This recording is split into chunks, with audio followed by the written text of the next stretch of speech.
السلام علیکم ویورز، آج کی اس ایپیسوڈ میں ہم بات کرنے جا رہے ہیں ڈرامہ سیریل ارطغرل غازی کے لیے آنے والی ایپیسوڈ کے بارے میں۔ اس ایپیسوڈ میں آپ دیکھنے والے ہیں کہ عالیہ خاتون اپنے شوہر سردار خوشنود کو مارنے کا پلان کر چکی ہے۔ جیسا کہ آپ جانتے ہیں کہ وہ زہر تیار کرنے کی ماہر ہے، تو اس لیے وہ پلان کرتی ہے کہ وہ زہر تیار کر کے شربت میں ملا دے گی، اور جب شادی کے بعد وہ شربت پیا جائے گا تو سردار خوشنود مارا جائے گا۔ دیکھنے والے ہیں ایک طرف تو عالیہ خاتون وہ زہر تیار کر رہی ہے، جبکہ دوسری طرف آپ دیکھیں گے سردار خوشنود اور اس کا بیٹا تیمور اپنی پہلی بیوی کی قبر پہ اور تیمور اپنی ماں کی قبر پہ جا کے فاتحہ خوانی کر رہے ہوتے ہیں، اور دوسری طرف آپ یہ بھی دیکھنے والے ہیں کہ تیمور کی ہونے والی بیوی اپنی شادی کی تیاریوں میں مگن ہوتی ہے، لیکن ان کو یہ بالکل بھی اندازہ نہیں ہے کہ عالیہ خاتون ان کے لیے ایک قیامت خیز زہر تیار کر رہی ہے، جو ان کے آنے والے وقت میں انہی کے لیے عذاب بننے والا ہے۔ دیکھنے والے ہیں کہ جب ساری تیاریاں مکمل ہو چکی ہوتی ہیں، تیمور اور گوگچی خاتون کا نکاح ہو رہا ہوتا ہے، تو سارے لوگ بہت زیادہ خوش ہوتے ہیں۔ تیمور اور گوگچی خاتون بھی بہت زیادہ خوش ہوتی ہیں۔ آپ دیکھیں گے نکاح کے بعد سارے لوگ ان کو مبارکبادیں دیتے ہیں۔ وہ مبارک لینے کے بعد اپنی ساری فیملی سے ملنے کے بعد جب اپنے روم میں چلے جاتے ہیں، تو آپ یہ بھی دیکھنے والے ہیں کہ باقی لوگ بھی اپنے اپنے خیموں کے اندر چلے جاتے ہیں۔ ایک طرف تو آپ دیکھنے والے ہیں کہ سارے لوگ خوش ہیں، جبکہ دوسری طرف یہ بھی دیکھنے والے ہیں کہ گونجا گل خاتون وہ زہر کی بوتل جو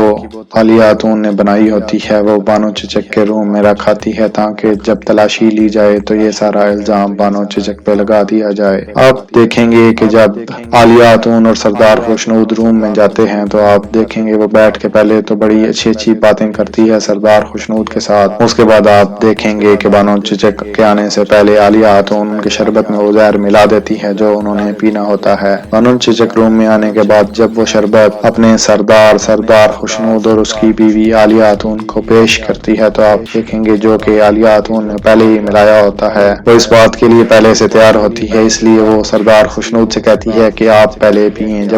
اب دیکھیں گے جب سردار خوشنود وہ شربت پی رہا ہوتا ہے، تو عالیہ بھی دکھانے کے لیے اس کا ایک گھونٹ پی لیتی ہے۔ اس کے ساتھ ہی آپ دیکھیں گے سردار خوشنود کی طبیعت خراب ہونے لگ جاتی ہے۔ جیسا کہ آپ جانتے ہیں کہ عالیہ خاتون کا یہ پہلے سے پلان ہوتا ہے کہ وہ بھی تھوڑا سا شربت پی کے خود پہ یہ الزام نہ آئے، وہ بھی بیمار ہو جاتی ہے۔ آپ دیکھیں گے جب یہ شور پکار سنتے ہیں، تو آپ دیکھنے والے ہیں عالیہ خاتون اپنا خنجر نکال لیتی ہے اور وہ بانو چچک کو مارنے کی کوشش کرتی ہے، اور ساتھ ہی آپ یہ بھی دیکھیں گے کہ باہر سے جو محافظ ہوتے ہیں خیمے کے وہ اندر آتے ہیں، اور جب دیکھتے ہیں کہ بانو چچک عالیہ خاتون سے لڑنے کی کوشش کر رہی ہے، تو وہ بانو چچک کو پکڑ لیتے ہیں اور اس کے اپنی قید میں لے لیتے ہیں۔ تبھی آپ دیکھیں گے سارے قبیلے میں یہ شور سٹارٹ ہو جاتا ہے کہ بانو چچک نے اپنے سردار خوشنود کو قتل کر دیا ہے، لیکن آپ دیکھیں گے اس سب سے پہلے آپ کو یہ بھی دیکھنے کو ملنے والا ہے کہ سردار خوشنود بے ہوش ہونے سے پہلے عالیہ خاتون سے کہتا ہے کہ جیسا کہ تم نے بتایا کہ میری پہلی بیوی ایک دم موت کا شکار ہوگی، ایسا نہیں تھا۔ وہ کہتا ہے مجھے پتا چل چکا ہے کہ اس کو تم نے زہر دیا تھا، لیکن آپ دیکھیں گے عالیہ خاتون یہ ماننے کے لیے تیار نہیں ہوتی۔ سردار خوشنود جو زہر پی چکا ہوتا ہے وہ اس زہر کے زیر اثر بہت ہی جلد گر جاتا ہے۔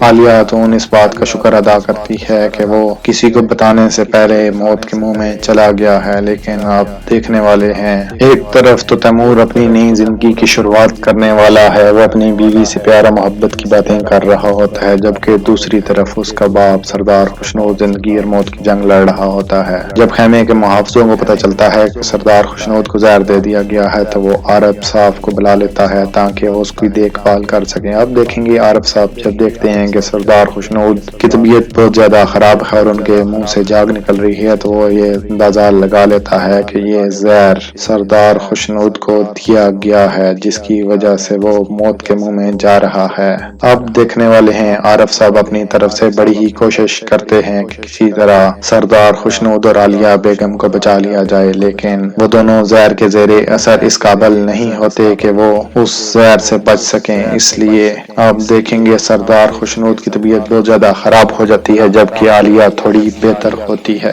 آپ دیکھنے والے ہیں یہ سارا شور سننے کے بعد جہاں باقی سارے لوگ اکٹھے ہوتے ہیں، وہاں ارطغرل صاحب بھی آ جاتے ہیں۔ ایک طرف تو ارطغرل صاحب وہاں پہنچتے ہیں، دوسری طرف آپ دیکھیں گے سارا شور سننے کے بعد تیمور جب پہنچتا ہے اپنے باپ کے خیمے میں، تو وہ دیکھتا ہے کہ اس کا باپ زندگی اور موت کی جنگ لڑ رہا ہے، تو وہ بھی بہت زیادہ پریشان ہو جاتا ہے۔ آپ دیکھیں گے گلدارو جو کہ سپاہیوں کا سردار ہوتا ہے۔ وہ اپنے سپاہیوں کو حکم دیتا ہے کہ بانو چچک کو قید خانے میں جا کے ڈال دو۔ یہ دیکھنے کے بعد آپ دیکھیں گے سارے لوگ یہی کہتے ہیں کہ بانو چچک کو جلد سے جلد سزائے موت دے دینی چاہیے کیونکہ وہ رنگے ہاتھوں پکڑی گئی ہے، لیکن آپ دیکھیں گے ارطغرل اس بات کو نہیں مانتا۔ ارطغرل کہتا ہے پہلے ہمیں اس بات کا پتہ لگانا ہوگا کہ یہ ریئل میں کیا کس نے ہے۔ وہ کہتا ہے کہ سب کے پیچھے کسی اور کا ہاتھ ہوگا جس کو اس بات سے سب سے زیادہ فائدہ ہونے والا ہے۔ آپ دیکھیں گے ارطغرل اس بات کے بارے میں جب جانچنے کی کوشش کر رہا ہوتا ہے تو سب سے زیادہ جو پریشان ہو رہا ہوتا ہے وہ انسان کوئی اور نہیں بلکہ